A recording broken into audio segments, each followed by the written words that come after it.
আপনারা জানেন যে এই মুহূর্তে নিট এক্সাম 2024 এবার যারা নিট দিয়েছিল সেই নিটের রেজাল্ট বেরিয়েছে এবং রেজাল্ট বেরোনো মাত্র এটা খুব পরিষ্কার হয়ে গেছে যে এবার নিটের রেজাল্টে যেটা হয়েছে সেটা সম্ভবত ভারতের ডাক্তারি পরীক্ষার ইতিহাসে সবচেয়ে বিগেস্ট স্ক্যাম। এটা স্ক্যাম না অনিচ্ছাকৃত অবহেলা সে ব্যাপারে আমি পরে আসছি। তার আগে আমি এটাই বলছি যে অনেক অভিভাবক প্যানিক হয়ে আমার কাছে লিখেছেন, বিশেষত যারা পরের বার পরীক্ষা দেবেন এবং এবার যারা পরীক্ষা দিয়েছেন এবং আশানুরূপ ফল হয়নি এবং এর মধ্যে হাজার হাজার ছাত্রছাত্রী আছে ভারতের। আমি শুধু এটাই বলতে চাই যে এই ব্যাপারে বিভিন্ন তথ্য খুঁজে আমি যেটা বুঝলাম আপনাদের চিন্তা করার কোনো কারণ নেই, কারণ 2024 সালের নিট মোস্ট লাইকলি বাতিল হয়ে যাচ্ছে। সুপ্রিম কোর্টে অলরেডি অ্যাপিল করেছে কয়েকজন ক্যান্ডিডেট এবং নেক্সট উইক থেকে আমি শুনছি সুপ্রিম কোর্ট এখন ভ্যাকেশনে আছে। নেক্সট উইকে সুপ্রিম কোর্টের জাজেরা ভ্যাকেশন থেকে ফিরলে মোস্ট লাইকলি এটা খুব আর্জেন্ট বেসিসে শোনা হবে। সুতরাং বিভিন্ন দিক থেকে আমি ইউটিউবের আলোচনা এবং নিউজ পড়ে যেটা বুঝতে পারছি, এইবারের যে ডাক্তারি পরীক্ষার নিট ভারতের ইতিহাসে এর আগে একবার আইআইটি জয়েন্ট এন্ট্রান্স বাতিল হয়েছিল, এবার নিট মোস্ট লাইকলি বাতিল হতে চলেছে। সুতরাং আমি মনে করি যে পরীক্ষার্থীদের চিন্তা করার কোনো কারণ নেই, তারা জাস্টিস পাবেন এবং মোস্ট লাইকলি তাদের আর একবার পরীক্ষা দেওয়ার জন্য রেডি থাকতে হবে। তো তার আগে আমি একটু সংক্ষেপে বলে নিই ঘটনাটা এক্স্যাক্টলি কি হয়েছে। তো নিট হচ্ছে টোটাল মার্কস, নিটে ম্যাক্সিমাম হচ্ছে 720, 180টা প্রশ্ন, প্রতিটা প্রশ্নের জন্য 4 মার্কস থাকে ঠিক করে রিপ্লাই দিলে, আর ভুল রিপ্লাই দিলে হচ্ছে -1 আর না দিলে 0। সুতরাং নিটে বুঝতেই পারছেন ম্যাথামেটিক্যালি সবচেয়ে একজন হাইস্ট পেতে পারে হচ্ছে 720। এবার কেউ যদি একটা প্রশ্নের উত্তর না দেয় সে পাবে কত, 716। আর যদি সে একটা প্রশ্ন ভুল করে সে পাবে হচ্ছে 715। তো নিটে এরকম 718, 719 পেতে পারে না, কিন্তু এবার পেয়েছে। আমি আসছি সেটা কিভাবে হয়েছে এবং তার ক্লারিফিকেশন এনটিএ দিয়েছে। বাট নিট কন্ডাক্ট করে কে? এনটিএ। এনটিএ কি? ন্যাশনাল টেস্টিং এজেন্সি ভারতের, এবং এরাই এই ডাক্তারি পরীক্ষার ভারতের সর্বভারতীয় পরীক্ষাটা কন্ডাক্ট করছে। এবং আমি যতদূর জানি যে mister Subodh Singh IAS officer, যিনি আগে রুড়কি আইআইটি ইলেকট্রিক্যালের প্রাক্তন ছাত্র, তিনি এর ডিরেক্টর জেনারেল। যাকে সেগুলো টিটবিট যেটা হয়েছে এবার পরীক্ষাতে, সেটা দেখা যাচ্ছে এই যে নর্মালি 720, অর্থাৎ ফুল মার্কস আগের বার পেয়েছিল মোটে 2 জন, এবার দেখা যাচ্ছে পেয়েছে 67। মোটামুটি 650-এর ওপর পেলে আগে সবাই মোটামুটি বুঝতো যে একটা সরকারি কলেজ রাজ্যে পেয়ে যাচ্ছে। এবার দেখা যাচ্ছে যে 650-এর ওপর পেয়েছে প্রায় 50,000-এর বেশি, প্রায় 10 টাইমস দ্য ইউজুয়াল। এবং একই ব্যাপার হয়েছে, যদি আমি রিলেটিভলি ডিটেলসে যাচ্ছি না। অর্থাৎ ব্যাপার যেটা দেখা যাচ্ছে সেটা হচ্ছে এই যে নর্মালি এরম নয় যে এবারে প্রশ্ন খুব সহজ হয়েছিল, প্রশ্নের মান সমস্ত বিশেষজ্ঞরাই বলছেন প্রায় একই রকম ছিল। অর্থাৎ আগের বার যদি 2 জন 720 পেয়ে থাকে বা 3 জন 4 জন ম্যাক্সিমাম 720 পেতে পারে। 700-র উপর আগের বার হাতে গোনা 10-12 জন পেয়েছিল, এবার দেখা যাচ্ছে পেয়েছে বেশ কয়েকশো জন, প্রায় 1000 জন হতে পারে, আমি এক্সাক্ট নাম্বারটা চেক করিনি। তো মোদ্দা কথা কি হয়েছে যে এই এত মার্কস পেলো কি করে? প্রশ্ন তো আগের মতোই কঠিন ছিল। তারপরে মজার ব্যাপার হলো কি, যখন র্যাঙ্ক লিস্টটা সবার সামনে এসছে, এবার র্যাঙ্ক লিস্টে দেখা যাচ্ছে যে একই কেন্দ্র থেকে আমি 69, যে 67 722/722 পেয়েছিলাম, তার র্যাঙ্ক লিস্টটাতে দেখছিলাম এবং সবাই এটা অবজার্ভ করেছে যে দেখা যাচ্ছে একই কেন্দ্র থেকে 5 জন 6 জন পেয়েছে, মানে 720 আউট অফ 720, যেখানে গোটা ভারতে 2 জনের বেশি পায় না।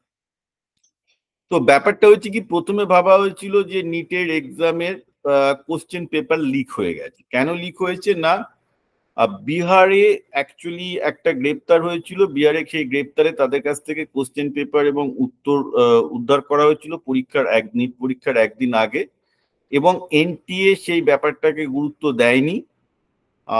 সেখান থেকে প্রায় 50 লাখ টাকা উদ্ধার করা হয়েছিল এবং শোনা যাচ্ছিল প্রায় 30 লক্ষ টাকা থেকে 50 লক্ষ টাকায় নাকি কোশ্চেন পেপার বিক্রি হয়েছে এবং শোনা যাচ্ছে তার পরের দিন 10 লাখ থেকে 1 লাখ টাকা এসে মাস স্কেলে বিহারে এটা বিক্রি হয়েছে। এবার ঘটনাটা হচ্ছে কি, রেজাল্ট যখন বেরোচ্ছে তখন কিন্তু দেখা যাচ্ছে যে 67 যারা 720 আউট অফ 720 পেয়েছে, এটা কিন্তু শুধু বিহারে নেই, গোটা ভারতেই বেশ ভালো রকমই ডিস্ট্রিবিউটেড আছে। আর আরো একটা প্রশ্ন উঠে গেছে, সেটা হচ্ছে এই যে যদি কোশ্চেন পেপার লিক হয় তাহলে আমরা দেখব যে মানে কয়েকটা কনসেন্ট্রেটেড পকেটে এই ধরনের ইনপুট কিংবা রেজাল্ট আসার কথা, কিন্তু দেখা যাচ্ছে ভারতের প্রায় অনেক পকেটেই সেটা বেরিয়েছে। এখন আজকে ইন্টারনেটের যুগে অনেকভাবে সেটা লিক হতেই পারে। তো প্রশ্ন হচ্ছে যে এটা কি কোশ্চেন লিক না কোনো অনিচ্ছাকৃত একটা ভুল হয়েছে এনটিএ এর তরফ থেকে, যেটা তারা স্বীকার করতে চাইছেন না, না তাদের এটা ইচ্ছাকৃত ভুল, না এটা অ্যাকচুয়ালি স্ক্যাম, সেটাকে একটা ভুল হিসেবে দেখানো হচ্ছে। তো ফিজিক্স আলাতে পান্ডেবাবু একটা ভিডিও করেছেন এবং তার থেকে উনি যেটা দাবি করছেন, which is most likely true, যে না এটা এক্সামের পেপার লিকের জন্য হয়নি, যেটা হয়েছে সেটা হচ্ছে এই যে এক্সামের দিন অনেক এক্সাম হলে বেসিক্যালি কি হয়েছে, দুটো করে নিটের পেপার থাকে দুটো টাইপের, তো ভুল করে দুটো পেপারই দিয়ে দেওয়া হয়েছিল অনেককে, তো লোকজন বুঝতে পারেনি কি করা হবে, তারপর একটা পেপার ফিরিয়ে নেওয়া হয়েছে। এই করতে গিয়ে কোনো এক্সাম হলে 15 মিনিট, কোনো এক্সাম হলে 20 মিনিট, কোনো এক্সাম হলে 1 ঘন্টা দেরি হয়ে গেছে, এবং এটা গোটা ভারত জুড়েই নাকি অনেক হলেই হয়েছে। এবার যেই সব এক্সাম হলে এটা হয়েছে তারা অ্যাপিল করেছিল এনটিএ তে, যে আমাদের তো 15 মিনিট, 20 মিনিট, 50 মিনিট চলে গেছে, তাহলে আমাদের একটা গ্রেস মার্কস পাওয়া উচিত, কারণ আমরা তো অন্যরা 180 মিনিট পেয়েছে, আমরা 180 মিনিট পাইনি। এখন দেখুন, এসব ক্ষেত্রে উচিত ছিল যে যাদের 15 মিনিট বাদে এক্সাম শুরু হয়েছে, 20 মিনিট বাদে এক্সাম শুরু হয়েছে, তাদের সেই টাইমটা অ্যালাউ করা, এবং সেটা নিট কেন বা এনটিএ কেন অ্যালাউ করেনি সেটাও একটা খুব প্রশ্নবোধক, আমি পরে আসছি। তো ব্যাপার যেটা দাঁড়ালো সেটা হচ্ছে এই যে আজকেই দেখলাম এনটিএ থেকে ক্লিয়ার করলো যে কি হয়েছে, যাদের যাদের এইরকম টাইম মিস হয়েছে তারা অ্যাপিল করেছিল এবং তাদেরকে তারা এনটিএ একটা ফর্মুলা ধরে গ্রেস মার্কস দিয়েছে। এইখানেই হয়ে গেছে এই কেলেঙ্কারি বা স্ক্যামের খেলাটা, যে গ্রেস মার্কস কাকে কত দিয়েছে, কিভাবে দিয়েছে, তার পেছনে টাকা পয়সা খেলা ছিল কোন। একে তো কোশ্চেন পেপার লিক হয়েছে, সেটা তো ঘটনা, পুলিশ ধরেছে, এই হয়েছে, এবং তার সেটা কতটা তার থেকে স্টুডেন্টরা বেনিফিট পেয়েছে সেটা নিয়ে কিন্তু কোনো কিছু ইনভেস্টিগেশন এনটিএ করেনি। তারপরে সেকেন্ড প্রবলেম হচ্ছে এই যে এনটিএ বলছে গ্রেস মার্কস দিয়েছে, এনটিএ কি করে এইসব ছাত্রদের গ্রেস মার্কস দিল, কোন ফর্মুলায় দিল, সেটা কিন্তু বলেনি। বা গ্রেস মার্কস এর ব্যাপারটা আমি বুঝিয়ে দিচ্ছি যে কিভাবে এনটিএ গ্রেস মার্কস দিতে পারে।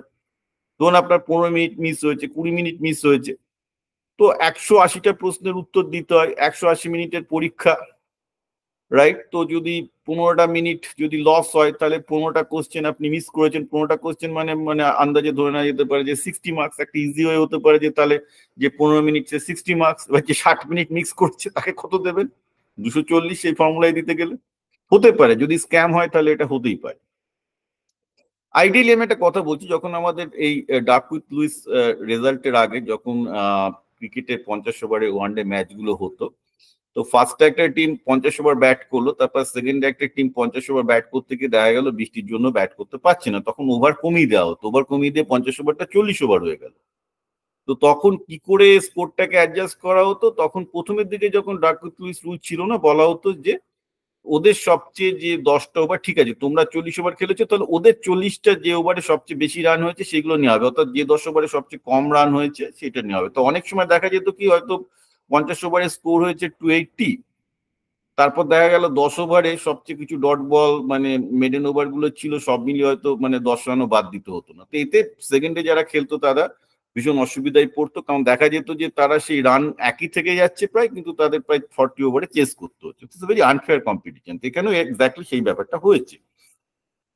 এবার প্রশ্ন হচ্ছে কি, যে পুরো ব্যাপারটা একটা অনিচ্ছাকৃত এনটিএর ভুল, না পুরো ব্যাপারটাই স্ক্যাম এবং এনটিএ দেখানোর চেষ্টা করছে এটা একটা অনিচ্ছাকৃত ভুল? কারণ আমার এখন সমস্ত কিছু দেখে শুনে যেটা মনে হচ্ছে এটা পুরোটাই স্ক্যাম, এবং এনটিএ মোরাললেস দেখানোর চেষ্টা করছে যে এটা স্ক্যাম না, এটা তাদের একটা অনিচ্ছাকৃত ভুল, যাতে তাদের পিছনে ইনভেস্টিগেশন বসালেও তারা বলতো ঠিক আছে আরেকবার এনটিএ মানে আরেকবার এক্সাম নাও, কি আছে।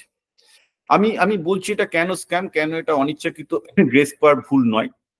আমার মনে অনেকগুলো প্রশ্ন জেগেছে, আমি প্রেটি শিওর যে যারা এর সাথে জড়িত তাদের মনে এই প্রশ্নগুলো জেগেছে। প্রথম কথা হচ্ছে যে নিট তো প্রথম হচ্ছে না, রাইট? নিট তো প্রতি বছর হয়ে যাচ্ছে, তো প্রশ্ন হচ্ছে এই বছরে এই ভুলটা হলো কেন?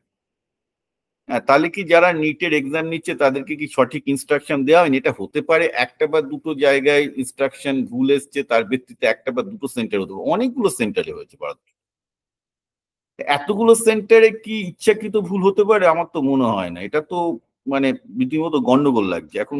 প্রশ্ন উঠছে এই যে এটা হতে পারে যে হয়তো কয়েকটা সেন্টারে সব ছেলে মেয়ের সাথে হয়তো সেটিং বা স্ক্যামটা হয়েছিল, কিন্তু এরা যেটা হয় অনেক কটা সেন্টার ইচ্ছা করে এই এই ভুলগুলো করিয়েছে যাতে এটা ধামাচাপা দিতে পারে। মানে ধরুন কোনো খুনি যখন খুন করে সে ইচ্ছা করে অনেক কিছু মিসলিডিং ক্লু রেখে যায় যাতে ইনভেস্টিগেশনটা অন্যদিকে চলে যায়। তো এটা এমন একটা অ্যাপিয়ার করে গেছে অ্যাজ ইফ যেন এটা একটা অনিচ্ছাকৃত ভুল, কারণ ভুলটা অনেকগুলো সেন্টারে হয়েছে। এটা হচ্ছে প্রথম, আমার মনে হচ্ছে একটু গন্ডগোলের ব্যাপার আছে। সেকেন্ড গন্ডগোলের ব্যাপারটা হচ্ছে এই যে ধরুন যারা এবার 15 মিনিট, 20 মিনিট, আধ ঘন্টা, 30 মিনিট লুজ করেছে, তারা যখন অ্যাপিল করলো, অ্যাপিলের সময় কি হয়েছে তারা বলছে তাদেরকে গ্রেস মার্কস দেওয়া হয়েছে। এবার তাদেরকে কিভাবে গ্রেস মার্কস দেওয়া হয়েছে তার একটা ব্যাখ্যা এনটিএ ওয়েবসাইট থেকে আজকে দিয়েছে। বলছে যে 2018 সালে একটা কোর্টের জাজমেন্ট ছিল, সেই জাজমেন্ট অনুযায়ী দিয়েছে। এবার সেই জাজমেন্ট খুলে সবাই দেখতে পাচ্ছে না যে সেখানে যে এই গ্রেস মার্কসের ফর্মুলাটা কি।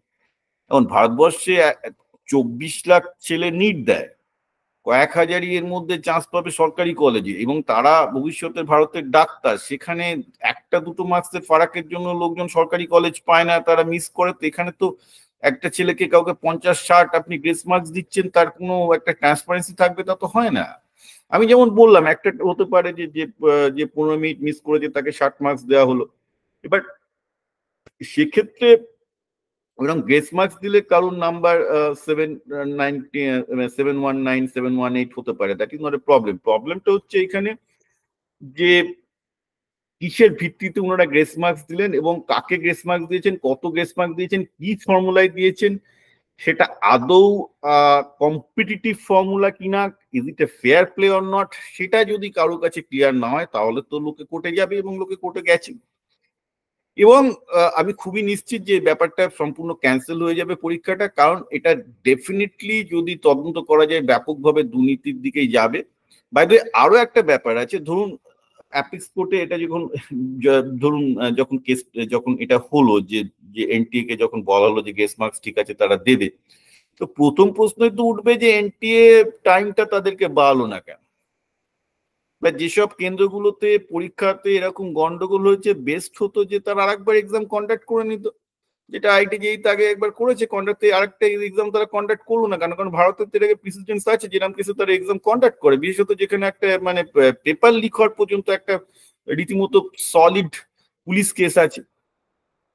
তো দেখা যাচ্ছে সেই পুলিশ কেসটাও বাতিল করা হয়নি। দেখা যাচ্ছে যে লোকজনকে এক্সট্রা টাইম অ্যালাউ করাটা ছিল সব থেকে বুদ্ধিমানের কাজ, সেটা করা হয়নি। এক্সট্রা টাইম যখন অ্যালাউ হয়নি তার এক্সামটা ক্যান্সেল করা হয়নি, বলা হচ্ছে তার বদলে গ্রেস মার্কস দেওয়া হবে। যখনই বলা হচ্ছে গ্রেস মার্কস দেওয়া হবে এবং কিভাবে গ্রেস মার্কস দেওয়া হবে সেটা ক্লিয়ার করা হচ্ছে না, বুঝতে হবে তার মধ্যে দুর্নীতি আছে বা স্ক্যাম আছে। আচ্ছা, সেকেন্ড আর একটা স্ক্যামের ইন্টারেস্টিং জায়গা হচ্ছে যে জেনারেলি এরা একদম নিটের রেজাল্টটা ছেড়েছে ভারতের নির্বাচনের রেজাল্টের সময়, যাতে এই সোশ্যাল মিডিয়াতে ডামাডোলটা চাপা পড়ে, কিন্তু হয়নি। অবভিয়াসলি হাজার হাজার ছাত্র ব্যাপারটা ধরে ফেলেছে, ভারতে বুদ্ধিমান লোক প্রচুর আছে, সবাই মোটামুটি নিটের মেরিট লিস্ট নিয়ে কাটাছাড়া করে দেখা যাচ্ছে যে কিছু কিছু সেন্টার থেকে, যেসব সেন্টারে অ্যাকচুয়ালি এই এই এই কেলেঙ্কারিগুলো হয়েছিল, যে 15 মিনিট বা 30 মিনিট বাদে এক্সাম শুরু হয়েছিল, তারা সবাই ছেড়ে আনডিউ অ্যাডভান্টেজ পেয়ে গেছে এবং তারাই র্যাঙ্ক করেছে। সাধারণ ছেলেরা, দু একটা ভালো ছেলে বাদ দিয়ে বাকিরা পাত্তাই পায়নি, হ্যাঁ সুপার ভালো ছেলে বাদ দিয়ে পাত্তাই পায়নি। তো পুরো ব্যাপারটার মধ্যেই দেখা যাচ্ছে যে একটা স্ক্যামের গন্ধ আছে, এবং অবভিয়াসলি সুপ্রিম কোর্টে যাওয়ার পর আমি আশা করব যে এই এক্সামটা, আশা করার কোনো কারণ নেই, আপাতত যা দেখতে পাচ্ছি সেটা হবে। কারণ ভারতের যে কনস্টিটিউশনের আর্টিকেল 14 বলে যে আমাদের এই কম্পিটিটিভ এক্সামিনেশনের জন্য একটা লেভেল প্লেইং ফিল্ড তৈরি করতে হবে, অর্থাৎ সবাইকে সমান সুযোগ দিতে হবে। এই নয় যে কেউ কারোর থেকে বেশি সুবিধা পেতে পারে।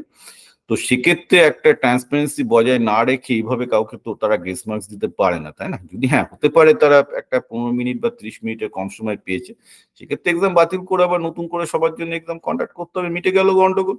কিন্তু ওইভাবে কাউকে তো গ্রেস মার্কস দিতে পারে না। তো যাই হোক, এখন ঘটনাটা যেটা দাঁড়িয়েছে সেটা হচ্ছে যে প্রচুর ছাত্রছাত্রী ভেঙে পড়েছে, আর যারা পরীক্ষা দিয়েছে তারাও ভেঙে পড়েছে। যারা পরীক্ষা পরের বছর দেবে তারা ভাবছে আরে পড়াশোনা করে কি হবে, এ তো যদি স্ক্যামের তৈরি হয়, মানে ডাক্তারি পরীক্ষায় স্ক্যাম সবচেয়ে বেশি হওয়ার চান্স বেশি, কারণ ভারতবর্ষে একটা ডাক্তার হতে পারলে কোটি কোটি টাকা ইনকাম, কিন্তু অন্য লোকজনের বাস। অবশ্য এটা সিস্টেমের জন্য হোক বা ডাক্তারের জন্য, সেটা এখনো যে বাস নয় আমি বলতে পারবো না।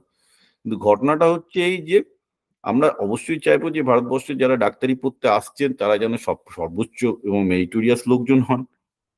আজকে যারা নিটের জন্য প্রিপারেশন নিচ্ছেন তারা ভেঙে পড়েছেন, যারা প্রিপারেশন নিয়ে পরীক্ষা দিয়েছেন তারা ভেঙে পড়েছে। আমি এটাই বলবো যে এই পরীক্ষা বাতিল হচ্ছে, সুপ্রিম কোর্টে কেসটা খুব তাড়াতাড়ি এই সপ্তাহ বা পরের সপ্তাহে উঠে যাবে, গেলেই আর সবাই বুঝতে পারবে যে এক্সামটা বাতিল হচ্ছে। চিন্তা করার কোনো কারণ আমি দেখতে পাচ্ছি না এই মুহূর্তে।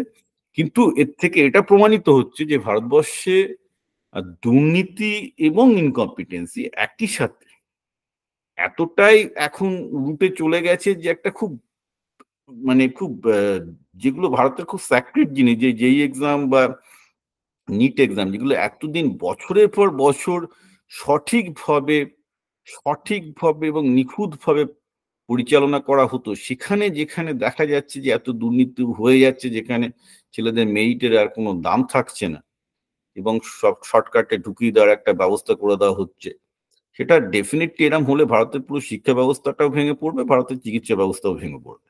তা আমি আশা করছি সেরকম কিছু হবে না। ভারতের সুপ্রিম কোর্ট এখনো প্রচন্ড অ্যাক্টিভ, তারা ডেফিনেটলি এই কেসটাকেও বাঁচিয়ে দেবে। আমি সমস্ত গার্জেন এবং ছাত্রছাত্রীদের বলবো ভেঙে না পড়তে। কেসটা এটা সুপ্রিম কোর্টে যাচ্ছে এবং চিন্তা করার কোনো কারণ নেই।